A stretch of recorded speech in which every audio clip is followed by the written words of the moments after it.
Good evening. You're watching the main news on HKIBC. I'm Raymond Yeung. Here are tonight's top stories. The MTR doubles the fine for travelers who cheat on fares. The Development Secretary insists she still plans to build public housing on a small part of the Fanling golf course, despite rezoning it. And Antony Blinken may visit Beijing soon, as Fiji reconsiders a security deal with China. Travelers who cheat by using concessionary cars for the elderly when they are not entitled to will be fined double the current amount from later this month. Serious cases may even be referred to police for follow-up action.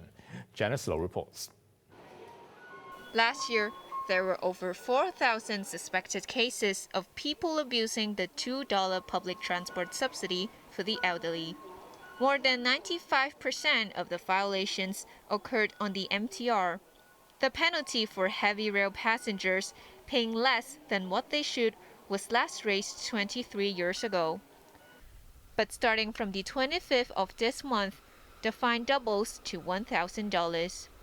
Those cheating on the light rail and MTR buses will be fined $370, an $80 increase from the current penalty. Those who refuse to pay the fine or are repeat violators could face charges based on the railway operator's bylaws. Speaking at the Legislative Council this morning, Welfare Minister Chris Sun revealed that serious fare abuse cases might even be handed over to police for investigation and follow-up. The former chairman of the Kowloon Canton Railway Corporation, Michael Tian, suggested that instead of the $2 subsidy, the elderly should be charged 20% of the fare.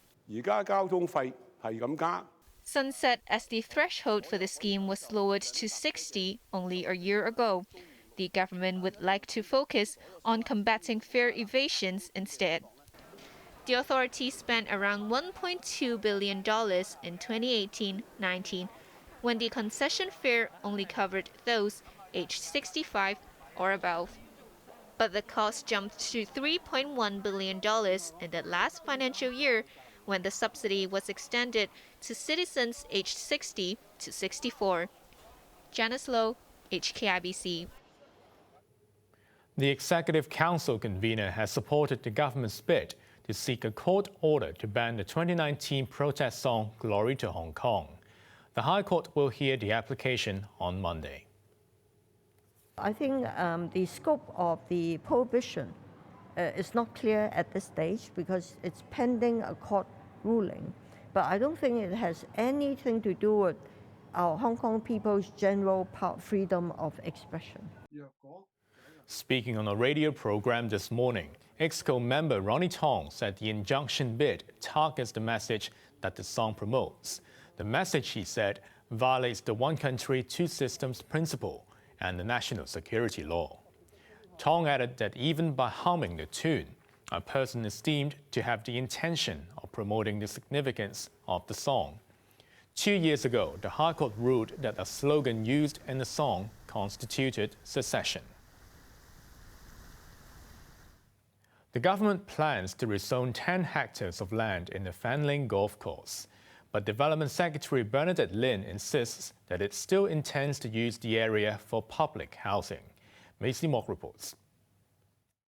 The head of the Development Bureau says the government has not abandoned its plan to build public housing units on a part of the Fanling golf course, despite suggesting to the Town Planning Board that the sites be rezoned as undetermined instead of residential. It remains our intention to pursue a public housing development there, but we have to respect the statutory processes. In particular, I'm talking about the environmental impact assessment process, which just last month has given us a conditional approval.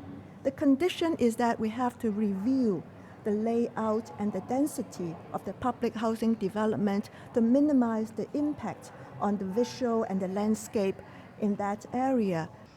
The government expects the review to take a year to complete.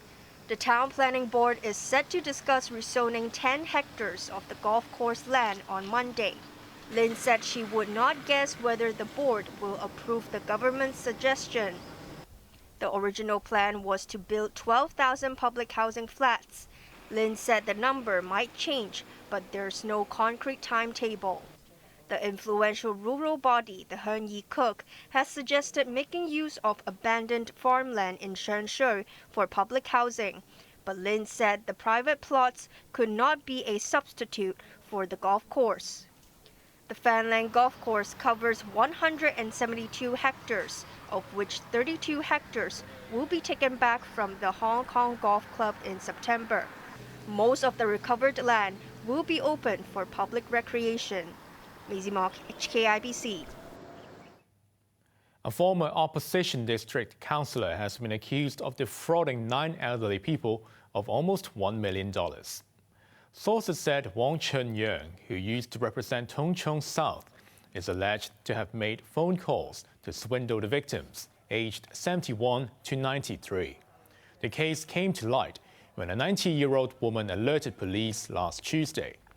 A caller pretending to be the woman's son said he was involved in a criminal case and needed $300,000 for bail. On Monday, officers arrested a 28-year-old man who allegedly collected the money from the woman's doorstep. Police found that the suspect was connected to 8 similar cases. U.S. Secretary of State Antony Blinken could be traveling to Beijing this month in a sign of easing tensions between China and the United States. The top U.S. diplomat was due to visit China in February, but the trip was called off after a suspected Chinese spy balloon flew across the U.S. As the spat died down, the two superpowers began taking steps to re-establish communications. CIA Director William Burns visited Beijing last month, followed this week by senior Washington officials in charge of Asian affairs. Fiji has strongly hinted that it will scrap a security arrangement with China as the United States beefs up military alliances in the Indo-Pacific region. We only think military when we cannot achieve stability and unity through diplomacy and good governance.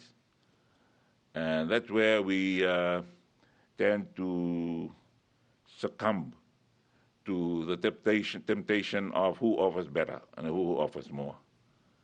When we can collectively create our own stability, there is no need for us to be looking at who is offering better to us. Rabuka was earlier given a ceremonial welcome on his arrival in New Zealand. During his press conference, he even spoke of the discontinuation of Fiji's deal with Beijing.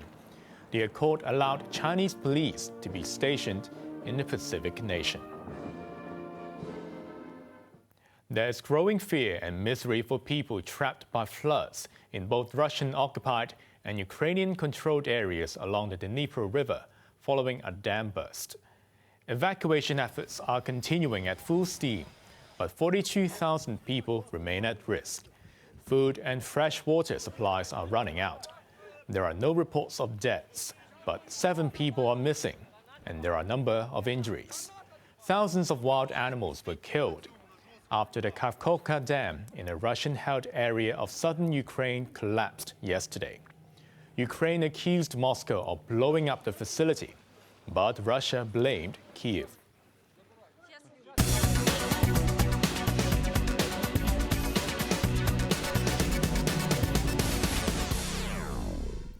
The mainland's post-COVID recovery appears to be running out of steam, with exports dropping by more than expected.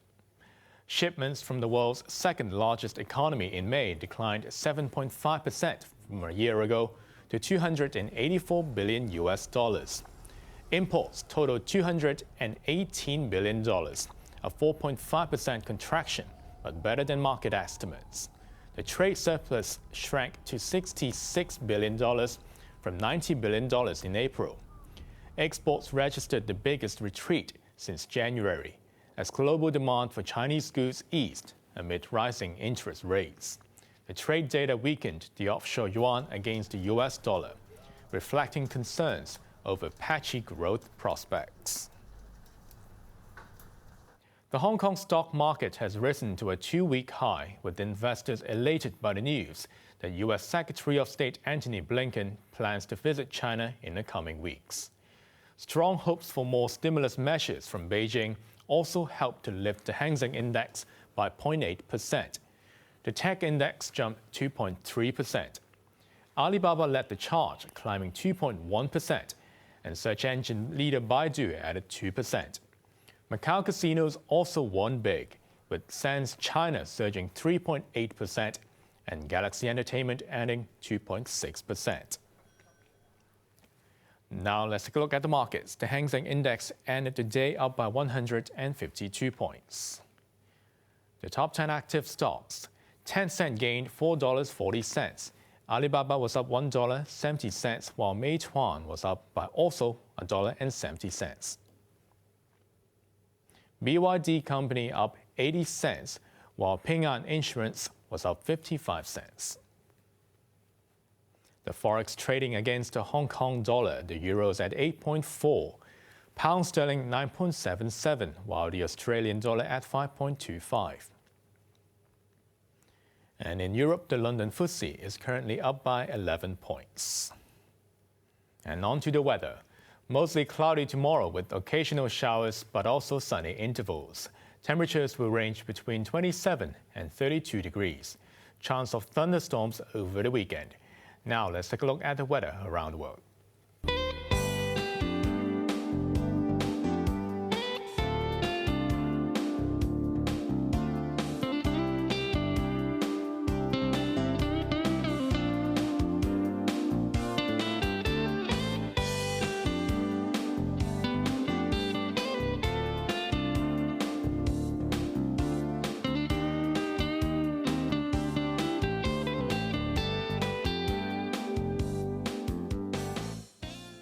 That's our main news for Wednesday night. Join us for more news at 11. I'm Raymond Yeung. Good night.